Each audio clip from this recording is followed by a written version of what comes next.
Hi అండి. నమస్తే. నేను మీ Lakshmi. Welcome back to lucky Lakshmi చేతి వంటలు.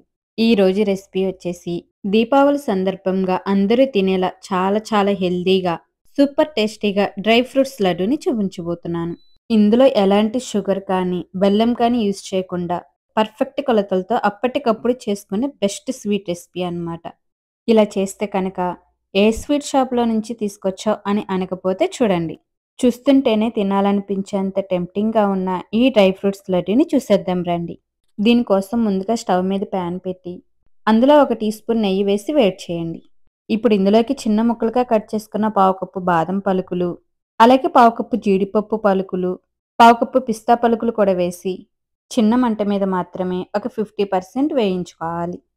నెక్స్ట్ ఇందులోకి 2 స్పూన్లు గుమ్మడి గింజలు, 2 స్పూన్లు సన్‌ఫ్లవర్ సీడ్స్, అలాగే 2 స్పూన్లు పుచ్చగింజలు, 1 స్పూన్ కిస్మిస్, అంజీరాని ఇలా ముక్కలుగా కట్ చేసుకొని 2 స్పూన్ల దాకా వేసుకోండి.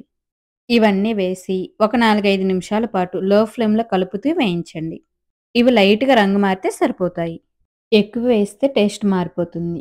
ఇలా లైట్‌గా గోల్డెన్ కలర్‌కి వచ్చాక పావు కప్పు ఎండు కొబ్బరి తురుము, హాఫ్ టీ స్పూన్ ఇలాచీ పొడి వేసి ఒక 30 సెకండ్స్ పాటు వేయించండి. ఎండు కొబ్బరి అనేది తొందరగానే వేగిపోతుంది. ఇప్పుడు వీటిని ఒక ప్లేట్‌లోకి తీసుకొని పక్కన పెట్టుకోండి. నెక్స్ట్ అదే ప్యాన్‌లో ఒక టీ స్పూన్ గసగసాలు వేసి లైట్‌గా వేయించి ఒక గిన్నెలోకి తీసుకొని పక్కన పెట్టుకోండి.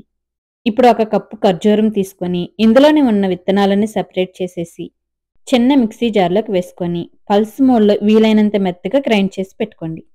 ఇప్పుడు స్టవ్ మీద ప్యాన్ పెట్టి అందులో ఒక టీ స్పూన్ నెయ్యి, గ్రైండ్ చేసుకున్న ఖర్జూరం పేస్ట్‌ని వేసి చిన్న మంట మీద మాత్రమే గరిటెతో ప్రెస్ చేస్తూ సాఫ్ట్‌గా అయ్యేంత వరకు 2, 3 నిమిషాల పాటు వేయించాలి. ఇలా సాఫ్ట్‌గా అయ్యాక వేయించి పెట్టుకున్న డ్రై ఫ్రూట్స్‌ని వేసుకోవాలి. అలాగే జాజికాయని పౌడర్ లాగా చేసి చిటికెడంతా వేసుకోండి. ఇది మంచి ఫ్లేవర్‌నిస్తుంది. ఇష్టం లేకపోతే స్కిప్ చేయొచ్చు. అంతా కలిసేలా బాగా కలపండి. ఇప్పుడు స్టవ్ ఆఫ్ చేసి గోరువెచ్చగా అయ్యేంత వరకు చల్లారనివ్వండి.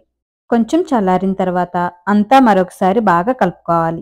ఇప్పుడు కొద్ది కొద్దిగా తీసుకుంటూ మీకు ఏ సైజులో కావాలనుకుంటే ఆ సైజులో లడ్డూలాగా చుట్టుకోండి.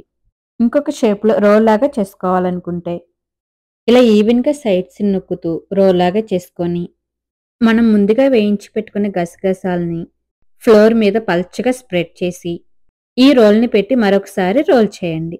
అప్పుడు ఈ గసగసాలనేది స్టిక్ అయిపోతాయి.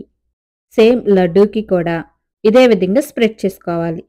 ఇలా చేసుకున్న రోల్‌ని బటర్ పేపర్ మీద కానీ, ప్లాస్టిక్ కవర్‌లో కానీ చుట్టేసి 20-30 నిమిషాల పాటు ఫ్రిడ్జ్‌లో పెట్టుకోండి.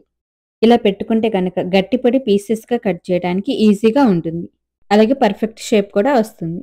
అరగంట తర్వాత ఇలా రౌండ్‌గా కట్ చేసుకుంటే అప్పటికప్పుడు హెల్తీగా చేసుకోగలిగే డ్రై ఫ్రూట్స్ లడ్డు రెడీ అయిపోతుంది. మీరు కూడా తప్పకుండా ట్రై చేసి ఎలా వచ్చిందో కామెంట్ చేయండి.